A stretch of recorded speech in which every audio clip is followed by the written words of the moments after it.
जय मिथिला, जय मैथिल। आज हम आप लोगों को होय अष्टमी का व्रत कथा सुनाती हूँ। होय अष्टमी का व्रत माताएं अपने बच्चों की लंबी आयु के लिए करते हैं। प्राचीन समय में एक साहूकार था जिसके 7 बेटे और 7 बहुएं थी। साहूकार की एक बेटी थी जो दीपावली में ससुराल से मायके आई थी। दीपावली पर घर को लीपने के लिए सातों बहुएं मिट्टी लाने जंगल में गई तो ननद भी उनके साथ हो ली।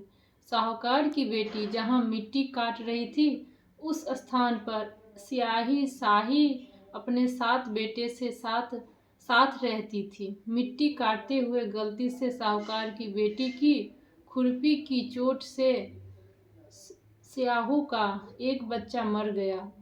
स्याहू इस पर क्रोधित होकर बोली, मैं तुम्हारी कोख बांधूंगी।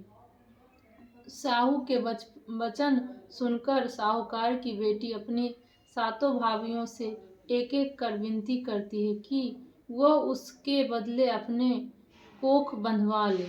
सबसे छोटी भाभी ननद के बदले अपनी कोख बंधवाने के लिए तैयार हो जाती है। इसके बाद छोटी भाभी के जो भी बच्चे होते हैं वे 7 दिन बाद मर जाते हैं। 7 पुत्रों की इस प्रकार मृत्यु होने के बाद उसने पंडित को बुलवाकर इसका कारण पूछा।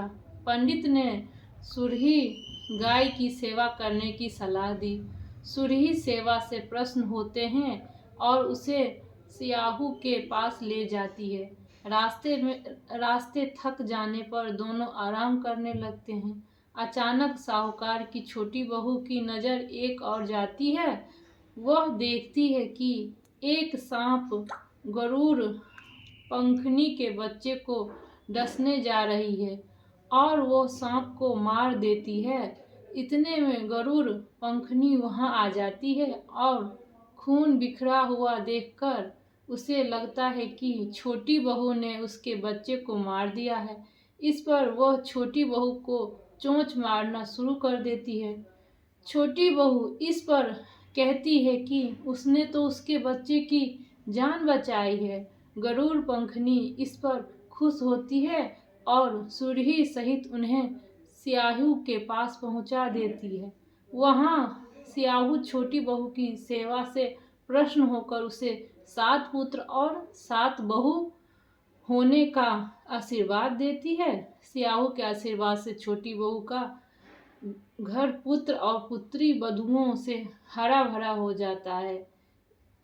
इस व्रत कथा सुनने से सबकी मनोकामना पूर्ण होती है। सभी के बच्चे की लंबी आयु होती है। जय होय अष्टमी।